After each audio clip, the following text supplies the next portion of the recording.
ഞാൻ നിന്റെ പറഞ്ഞതാണ് നോക്കി കളിക്കാൻ വേണ്ടിട്ട്. ഇപ്പൊ സമാധാനായോ? ഓ യെസ്, ഞാൻ ജയിച്ചില്ലേ? ആ, നന്നായി പോയി. വെറ്റൊക്കെ കിട്ടിയതല്ലേ? എവിടെ പോയി? അതാ പറയാ, കളിക്കാനും അറിയണം. അതെ, ബെറ്റ് കിട്ടിയാ പോരാ. എനിക്ക് ഈ ബെറ്റിന്റെ കാര്യം പറയുമ്പോ എന്റെ ലൈഫിലുണ്ടായിട്ടുള്ള ഒരു കഥയാണ് ഓർമ്മ വരുന്നത്. കഥയോ? ബെറ്റ് കിട്ടിയിട്ട് കഥയോ? അതെ. എന്താ സ്നേഹ അത്? അതൊരു പറയണോ വേണ്ട, അതിനെ പേടിപ്പിക്കാന്ന് പറയും. ഞാൻ തോറ്റതല്ലേ, ഞാൻ ജയിച്ചല്ലേ, അപ്പൊ എനിക്ക് കഥ കേൾക്കാൻ നല്ല മൂടാ. അപ്പൊ പറഞ്ഞോളൂ. എനിക്കത് ആലോചിക്കാൻ പോലും അത്ര എന്താ പറയാ, it is like A haunting story. കാരണം ഇത് എൻ്റെ ഫ്രണ്ട്സിൻ്റെ ഇടയിൽ നടന്നൊരു കഥയാണ്. ഫ്രണ്ട്സ് സർക്കിളിലെ എൻ്റെ ഫ്രണ്ട് സർക്കിൾ എന്ന് പറഞ്ഞാൽ ഞങ്ങൾ 5 പേരായിരുന്നു കേട്ടോ. അപ്പോൾ ഈ 5 പേരിൽ ഇതുപോലെ തന്നെ നമ്മൾ ട്രിപ്പ് പോവും, ട്രാവൽ ചെയ്യും, അതുപോലെ തന്നെ ഒരുപാട് ഗെയിംസ് കളിക്കും, അതിൽ ബെറ്റ് കെട്ടും. ചിലർ ജയിക്കും, ചിലർ തോൽക്കും. ആ ബെറ്റ് കെട്ടാൻ വേണ്ടിയിട്ട് നമ്മൾ അതിന് പുറകെ പോകുന്നു. അങ്ങനെ ഒരുപാട് കഥകൾ. ഇപ്പോൾ സുധി പറഞ്ഞപ്പോഴാണ് എനിക്ക് ഓർമ്മ വന്നത്. പക്ഷേ ഈ ഒരു കഥ സുധി ഞാൻ പറയണം, എനിക്കത് എന്താ പറയുക, ഇനിയിപ്പോൾ അത് നിങ്ങൾ വിശ്വസിക്കുമെന്നൊന്നും അറിയില്ല. കാരണം അങ്ങനത്തെ ഒരു കഥയത്, വിശ്വസിക്കാൻ പറ്റാത്ത തരത്തിലുള്ളൊരു കഥ, ഒരുപാട് ചോദ്യങ്ങൾ നിലനിർത്തുന്നൊരു കഥ. ആ ഒരു ദിവസം അന്ന് നടന്നത് സുധി ഞങ്ങളുടെ ആരുടെയും ജീവിതത്തിൽ മറക്കാൻ പറ്റാത്തൊരു ദിവസം. അതെന്താ സ്നേഹം? ബെറ്റ് എന്ന് പറയുന്നു, ഫ്രണ്ട് സർക്കിൾ എന്ന് പറയുന്നു, എന്തൊക്കെയാണ് എനിക്കൊന്നും പിടികിട്ടുന്നില്ല. ഞാൻ പറയാം.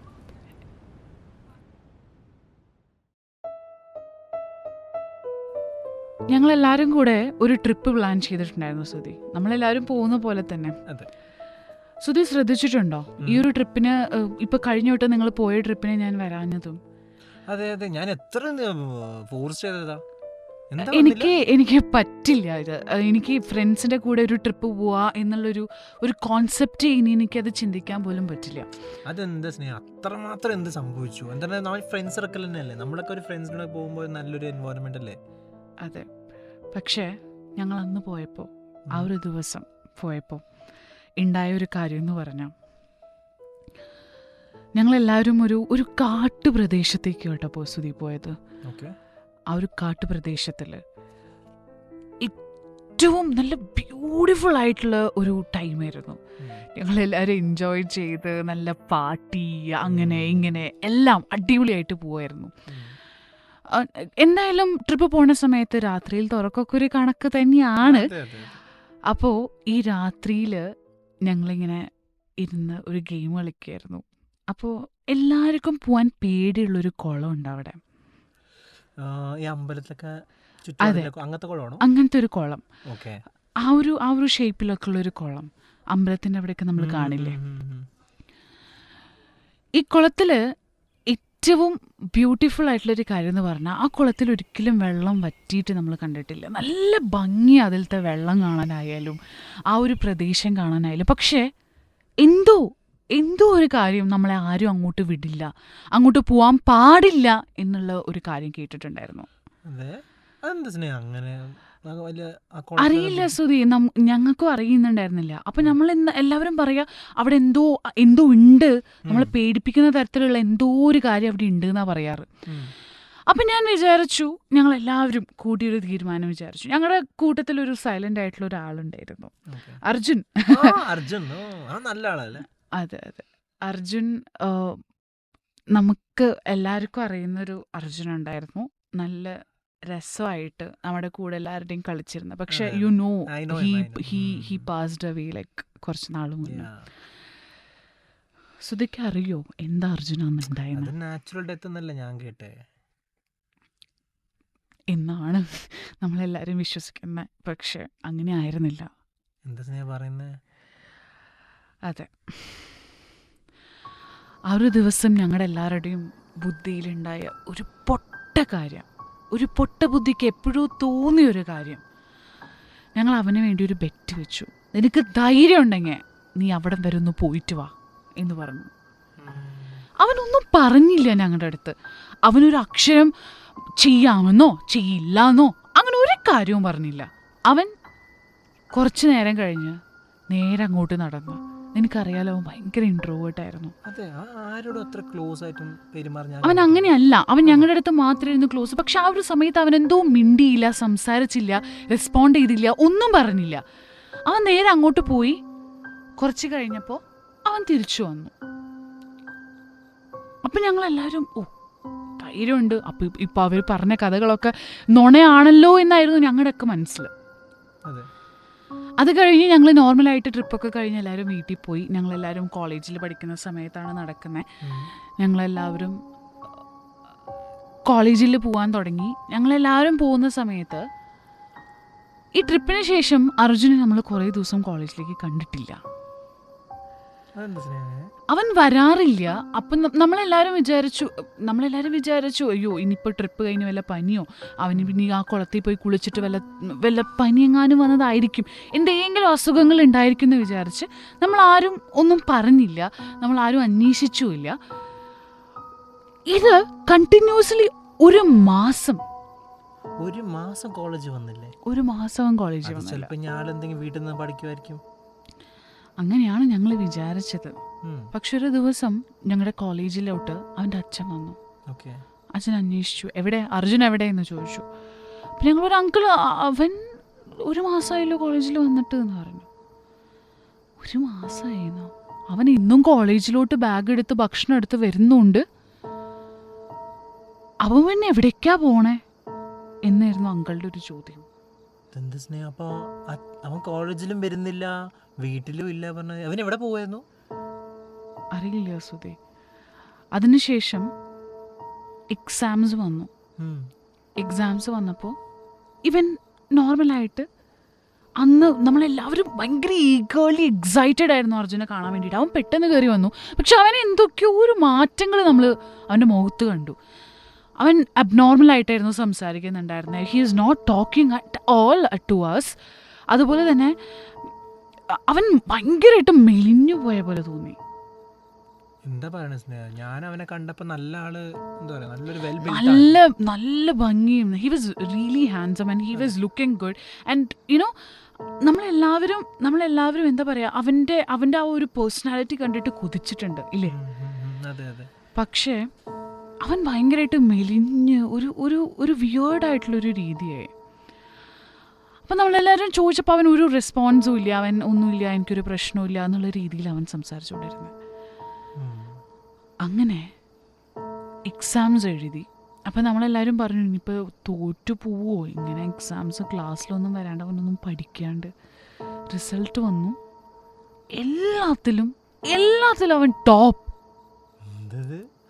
ക്ലാസ്സിൽ വരുന്നില്ല, വീട്ടിൽ പഠിക്കുന്നില്ല, വീട്ടിലും ഇല്ല, പിന്നെ ടോപ്പർ. ഇനിയിപ്പോൾ അവൻ എവിടേക്കാ പോയേന്ന് വിചാരിച്ചു. നമ്മൾ സ്മാർട്ട്നെസ് മാത്രമല്ല സുധി, അവൻ എവിടേക്കായി പോണേന്നുള്ളൊരു ചോദ്യമായിരുന്നു. അവസാനം അങ്കിളുടെ അടുത്ത് ഞങ്ങൾ ഈ ഒരു കൺസേൺ പറഞ്ഞു. അങ്കിൾ ഇവനെ കാണുമ്പോൾ തന്നെ എന്തോ ഒരു വിയേർഡായിട്ട് തോന്നുന്നുണ്ടല്ലോ എന്ന് പറഞ്ഞപ്പോൾ അങ്കിൾ അവൻ്റെ പുറകെ പോകാൻ തുടങ്ങി. അവനിനി കോളേജിലേക്കാണ് വരണേന്ന് പറഞ്ഞ് പോകുന്ന സമയത്ത് അങ്കിൾ അവൻ്റെ പുറകെ ഇറങ്ങി. അപ്പോഴാണ് മനസ്സിലായത്, സുധിക്ക് ഓർമ്മയുണ്ട് ഞങ്ങളുടെ ഒരു ട്രിപ്പ് ഞങ്ങൾ പറഞ്ഞത്? ആ ട്രിപ്പിൽ ഞങ്ങൾ ബെറ്റ് കെട്ടി അവൻ പോയൊരു കുളം ഓർമ്മയുണ്ടോ? അവൻ ഇന്നും ആ കുളത്തിൽ പോയി അവിടെ ഇരിക്കുക. ദിവസം കോളേജ് വരാതെ വീട്ടിലും നിൽക്കാതെ ആള് അങ്ങോട്ട് പോവായിരുന്നു. അതെ, അവിടെ പോയി ആ കുളത്തിൻ്റെ അടുത്ത് ഇരിക്കുമായിരുന്നു. ഇരുന്ന് കോളേജ് കഴിയുന്ന സമയത്ത് അവൻ തിരിച്ചു വരും. അതെന്താ സ്നേഹം അങ്ങനെ? മേ ബി അവനോട് എന്തോ മെഡിറ്റേറ്റ് ചെയ്യാനാണോ, അതോ എന്തിനാ അവൻ അവിടെ പോകണ്ടായിരുന്നത്? ഇന്നും ആരെങ്കിലും മെഡിറ്റേറ്റ് ചെയ്യാൻ പോവോ, അതും ആ ഒരു സ്ഥലത്ത് തന്നെ? അതെ. അങ്ങനെ ഒരുപാട് കാര്യങ്ങൾ, ഒരുപാട് ചിന്തകൾ, ഒരുപാട് തോട്ട്സ് ഞങ്ങളുടെ എല്ലാവരുടെയും മനസ്സിൽ വന്നു. അങ്കിൾക്കും ആൻറ്റിക്കും എല്ലാവർക്കും ഭയങ്കര പേടിയായി. എല്ലാവരും അവരുടെ മനസ്സിലൊക്കെ അവൻ നല്ല രീതിയിൽ ഭക്ഷണം കഴിക്കുന്നുണ്ട് സുധി. അവൻ ഭക്ഷണം കഴിക്കുന്ന കാണുമ്പോൾ തന്നെ അവനെന്തോ ഭക്ഷണം കിട്ടാണ്ട് കിടക്കുന്ന ഒരു രീതി പോലെയായിരുന്നു. എന്നിട്ടും ആ ഒരു സമയത്ത് ഇവനിങ്ങനെ മെലിഞ്ഞ് എങ്ങോട്ടാ പോണേന്ന് നമ്മൾ വിചാരിക്കും. ഇനി എന്തെങ്കിലും അസുഖങ്ങളുണ്ടോ, ഡോക്ടേഴ്സിനെ കാണിച്ചു. Doctors couldn't find anything. ഒന്നും കാണാൻ പറ്റിയില്ല. അവന് ഒരു പ്രശ്നമില്ല, ഹിസ് പെർഫെക്റ്റ്ലി ഓക്കെ എന്നാ പറഞ്ഞത്. അങ്ങനെ ഇരിക്കെ അങ്കിൾ ഒരു ദിവസം അങ്കിളുടെ ഒരു ഫ്രണ്ടിനെ വിളിച്ചു. നീ ഒന്നൊന്ന് നോക്കാൻ എന്താ, അവനല്ലെങ്കിൽ നീ ഒന്ന് അവൻ്റെ അടുത്ത് ചോദിച്ചു നോക്കി എന്താ പ്രശ്നം എന്നുള്ളതെന്ന് പറഞ്ഞു. അങ്കിള് വന്ന് അങ്കിള് വന്ന് ഇവൻ്റെ അടുത്ത് ചോദിച്ചു. ഒരു പ്രശ്നവുമില്ല, ഇന്ന് അവൻ നോർമലായിട്ട് സംസാരിക്കുന്നു. അത് കഴിഞ്ഞ് ഇവൻ്റെ കണ്ണിൽ നോക്കി ഇവൻ്റെ മുഖത്ത് കുറച്ച് മാറ്റങ്ങൾ കണ്ടപ്പോൾ ആള് അങ്കിളുടെ അടുത്ത് പറഞ്ഞൊരു കാര്യമുണ്ട്. നിന്റെ മോൻ എന്തോ പ്രശ്നമുണ്ട്, നീ എന്തായാലും ഞാൻ പറയണ ഒരാളെ കാണിക്കണം. ആരായിരിക്കും അത്? ഡോക്ടറിന്റെ അടുത്ത് പോയിട്ട് ഒന്നും ഇല്ലാന്ന് പറയുന്നു. ഞാൻ അമ്പലത്തെ പൂജാരി അങ്ങനെ വല്ലതും? അതെ, ഒരു അമ്പലത്തിൽ കൊണ്ടുപോകാന്ന് പറഞ്ഞു. അങ്ങനെ ശരി എന്നാ അമ്പലത്തിൽ കൊണ്ടുപോകാന്ന് പറഞ്ഞ് അമ്പലത്തിൽ കൊണ്ടുപോയപ്പോൾ അവനൊരു പ്രശ്നവുമില്ല. അവിടെയും ഒരു പ്രശ്നമില്ല. അമ്പലത്തിൽ കയറി പ്രാർത്ഥിച്ചു, അവിടെ ഇത് നോക്കി, പ്രശ്നങ്ങളൊന്നുമില്ല. പക്ഷേ അവിടുത്തെ ഒരു തിരുമേനിക്കും എന്തോ ഒരു പ്രശ്നം ഇവൻ്റെ മുഖത്ത് കാണുന്നുണ്ട്. അങ്ങനെ അവരിറങ്ങി, അവർ വീട്ടിൽ പോയി. പക്ഷെ അവൻ അമ്പലത്തിൽ കയറാൻ പറ്റുന്നുണ്ട്, പ്രശ്നങ്ങളൊന്നുമില്ല, ദൈവങ്ങളെ പ്രാർത്ഥിക്കുന്നുണ്ട്, അതിനൊന്നും ഒരു പ്രശ്നമില്ല സുധി. പക്ഷേ തിരിച്ചു വന്നതിന് ശേഷം ഒരു മുസ്ലിം ആയിട്ടുള്ള ഒരാളുണ്ട്. ആൾ ഈ പ്രേതങ്ങളെയൊക്കെ ഇതാക്കുന്ന ഒരാളാണ്. ഞാൻ കേട്ടിട്ടുണ്ട്, നല്ല സ്ട്രോങ് ആയിരിക്കും. അതെ, അങ്ങനെ ഭയങ്കര സ്ട്രോങ് ആയിട്ടുള്ള ആൾക്കാർ. ഇത് അങ്കിളിനെ അക്സെപ്റ്റ് ചെയ്യാൻ പറ്റില്ല. എന്ത് നീ പറയണ പ്രേതോ, അങ്ങനെ ഒരു സംഭവം ഒന്നും ഇവിടെ ഉണ്ടാവില്ല, അങ്ങനെ ഒരു കാര്യം ഉണ്ടാവില്ല എന്ന് അങ്കിൾ പറഞ്ഞു. കാരണം നോർമലി അമ്പലത്തിൽ പോകാൻ അവനൊരു പ്രശ്നവുമില്ല, അവൻ എല്ലാ കാര്യങ്ങളും ചെയ്യുന്നുണ്ട്, ഭക്ഷണം കഴിക്കുന്നുണ്ട്. പക്ഷെ അവൻ്റെ പെരുമാറ്റത്തിൽ ഭയങ്കര ഒരു സൈലൻസ് കാണുന്നുണ്ട്. അവൻ ഭയങ്കരമായിട്ട് ഇൻട്രോവേർട്ടായി. അതുപോലെ തന്നെ അവൻ ഭക്ഷണം കഴിക്കുന്നത് കാണുമ്പോൾ തന്നെ നമുക്ക് എന്തോ ഉള്ളിൽ പ്രശ്നമുള്ള പോലെ തോന്നി. അത് കഴിഞ്ഞ് you know what happened finally? ആ ഒരു മുസ്ലിം ആയിട്ടുള്ളൊരു ആളില്ലേ, ആളുടെ അടുത്ത് ഇത് പറഞ്ഞപ്പോൾ ആൾ പറഞ്ഞു, ഞാൻ അങ്ങോട്ട് വരില്ല, പക്ഷെ ഞാൻ പറയുന്ന പോലെ നിങ്ങളൊരു കാര്യം ചെയ്യണം. അച്ഛനോട് പറഞ്ഞു നിങ്ങൾ ആ മോൻ റൂം കഥ കടച്ചിട്ട് കഴിഞ്ഞാൽ പിന്നെ അവൻ അവിടെ എന്താ ചെയ്യണേന്നൊന്ന് പോയി നോക്കണം എന്ന് പറഞ്ഞു. അങ്ങനെ അങ്കിള് അവനെ വാതിൽ അടച്ചു കഴിഞ്ഞു. പിന്നെ വാതിൽ തുറന്ന് ഒന്ന് നോക്കിയപ്പോൾ അവനൊരു പ്രശ്നമില്ല, അവൻ അവിടെ നോർമലി ആയിട്ട് ഇരിക്കുന്നുണ്ട്. അപ്പോൾ ഒരു പ്രശ്നമില്ല എന്ന് അയാളെ വിളിച്ച് പറഞ്ഞപ്പോൾ പറഞ്ഞു അവൻ അറിയാതെ നോക്കാൻ പറഞ്ഞു. അവൻ അറിയാതെ നോക്കണം. അപ്പോൾ ആ വിൻഡോന്റെ സൈഡിൽ കൂടെ പതുക്കെ നോക്കാം. അതെ, അപ്പം അങ്ങള് നെക്സ്റ്റ് ഡേ പതുക്കെ നോക്കി ആ വിൻഡോൻ്റെ ഉള്ളിൽ കൂടെ നോക്കിയപ്പോൾ ഇവനുള്ളിൽ പോയത് കണ്ടിരുന്നു കേട്ടോ. ഉള്ളിക്ക് നോക്കിയപ്പോൾ പിന്നെ അവൻ അവിടെ കാണാനില്ല. അതെങ്ങനെ സ്നേഹ? ആള് റൂമിനുള്ളിൽ പോയത് അച്ഛൻ കണ്ടല്ലോ, പിന്നെ ആള് വെളി വന്ന് നോക്കുമ്പോൾ അതെങ്ങനെ റൂമിൻ്റെ ഉള്ളിലില്ല? അതപ്പോൾ എവിടെ പോയി? ആ റൂമിൻ്റെ മുക്കും മൂലയും എല്ലാ സ്ഥലങ്ങളും നോക്കി, ഒരു സ്ഥലത്തും അർജുനെ കാണാൻ പറ്റിയില്ല.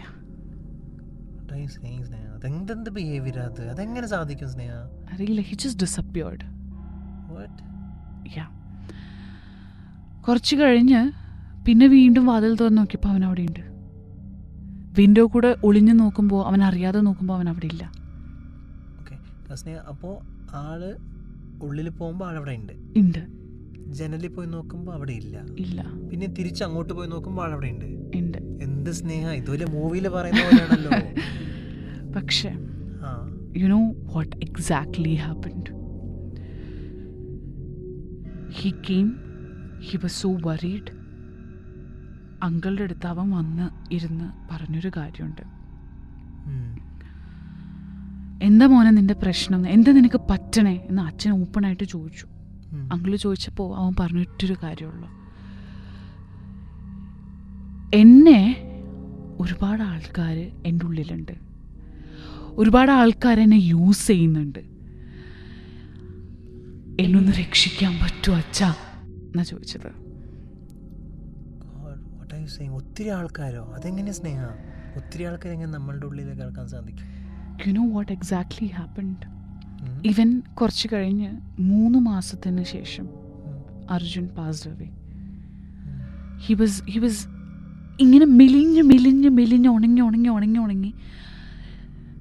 ആക്ച്വലി നമ്മളതിനെ പറയുക, someone was consuming him.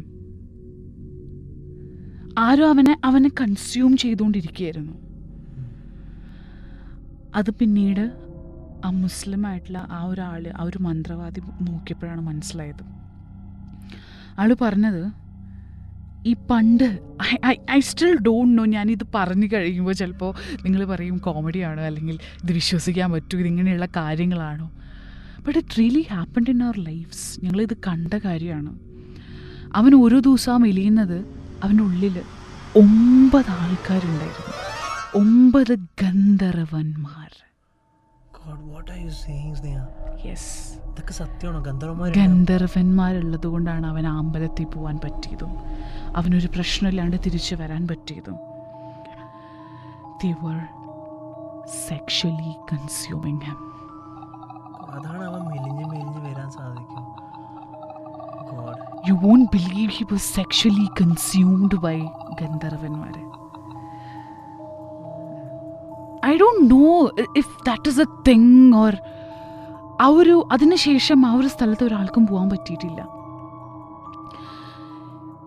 Actually the saying is, ഇതിൻ്റെ പഴയ കാലത്തിൽ ഇതിൻ്റെ ഹിസ്റ്ററി എടുത്ത് നോക്കിയപ്പോൾ ഈ ഗന്ധർവന്മാർ കുളിക്കാൻ വരുന്ന സ്ഥലമാണ് ആ ഒരു കുളം. അതാണ് അവിടെ പോയിരിക്കുന്നുണ്ടായിരുന്നത്. അതെ, അവനെ ഓരോ ദിവസവും അങ്ങോട്ട് വിളിച്ചിട്ട് ഓരോ ഗന്ധർവന്മാരുടെ കൂടെയായിരുന്നു അവൻ തിരിച്ചു വന്നുകൊണ്ടിരുന്നത്. ഇവന് സഹിക്കാൻ പറ്റുന്നുണ്ടായിരുന്നില്ല അവൻ്റെ ബോഡിയിലത്തെ പെയിൻ. ആ ഗതി കെട്ട് ആ ഒരു അച്ഛൻ്റെ അടുത്ത് ചോദിച്ചു, രക്ഷിക്കാൻ വേണ്ടി എന്നൊന്ന് രക്ഷിക്കാൻ പറ്റുമെന്ന്. പക്ഷെ സ്നേഹ, ഒരാളാണെങ്കിൽ നമുക്ക് എങ്ങനെയെങ്കിലും മന്ത്രവാദത്തിലും അങ്ങനെ പൂജ കഴിച്ചിട്ടൊക്കെ അത് ഈ 9 ആൾക്കാരിനൊക്കെ എങ്ങനെ മാറ്റാനാ? പറ്റിയില്ല. അതെങ്ങനെയാണ്, അതിൻ്റെ ഹിസ്റ്ററീസ് എന്താണ് എന്നുള്ളതൊന്നും അറിയില്ല. ഇവർ കുളിക്കുന്ന സമയത്തായിരിക്കും അവൻ അവിടെ എത്തിയതും അവരവിടെ കൺസ്യൂം ചെയ്തതും. ഈ സെക്ഷലി ഭയങ്കര അട്രാക്റ്റഡ് ആയിട്ടുള്ള ഗന്ധർവന്മാരാണ് അവനെ കൺസ്യൂം ചെയ്തതും. അങ്ങനെ പക്ഷേ ഇത് നമ്മൾ ഒരാളുടെ അടുത്ത് പറഞ്ഞു കഴിഞ്ഞാൽ അവരെങ്ങനെയാണ് വിശ്വസിക്കാമെന്നൊന്നും എനിക്കറിയില്ല. പക്ഷേ it really happened in our lifes. ആ ഒരു ദിവസം അവൻ ആ ഒരു കരഞ്ഞ് ഞങ്ങളുടെ എല്ലാവരുടെയും മുന്നിലിരുന്ന് ആ ഒരു പറഞ്ഞ ദിവസം ഉണ്ടല്ലോ Sudhi, we won't ever forget. And he is gone. Sneha, അതാണ് ഈ നമ്മളുടെ പൂർവജന്മാരും നമ്മളുടെ ആൾക്ക് വലിയവരും അച്ഛനമ്മമാരൊക്കെ പറയുന്നതൊക്കെ, ഉച്ച സമയത്ത് അവിടെ പോവല്ലേ, ഇവിടെ പോവല്ലേ, സന്ധ്യാസമയത്ത് കുളിക്കരുത്, മുടി വിരിച്ച് പോവരുത്, അങ്ങനെ പലതും ആൾക്കാർ നമ്മുടെ അടുത്ത് പറയുമ്പോൾ നമ്മളത് കെയർലെസ് എടുക്കുമല്ലേ. പക്ഷെ നമ്മളൊന്നും ചിന്തിക്കില്ല, അവർ പറയണതിലൊരു റീസൺ ഉണ്ടാവും, എന്തെങ്കിലും ഒന്ന് ഉണ്ടാവുന്നുണ്ട്. മേ ബി ഇതായിരിക്കില്ല, അതേപോലത്തെ ഒരു ഇൻസിഡൻ്റ് ആയിരിക്കും what Arjun have gone through. Maybe നമ്മളത് കണ്ടതുകൊണ്ട് we could actually feel it. എന്താണ് അതിൻ്റെ ഒരു ആഫ്റ്റർ എന്ന് നമുക്കറിയില്ല. എന്താണ് അവൻ അനുഭവിച്ചിട്ടുള്ള ആ ഒരു വേദന എന്ന് നമുക്കറിയില്ല. അവൻ എന്ത് ഒരു സിറ്റുവേഷനിലൂടെയാണ് പോയിക്കൊണ്ടിരുന്നതെന്ന് അറിയില്ല. അറിയുന്ന ഒറ്റൊരു കാര്യമുള്ളൂ, അവൻ്റെ ആ ഒരു 3 മാസം അവൻ അത്രയ്ക്കും വേദന അനുഭവിച്ചിട്ടാണ് മരിച്ചത്. അതും ആ ഒരു സില്ലി പൊട്ട ബുദ്ധി കാരണം. ചെറിയൊരു bet. That is what it is. ആ ഒരു ദിവസം ഞങ്ങളുടെ ജീവിതത്തിൽ മറക്കാൻ പറ്റാത്തൊരു ദിവസം.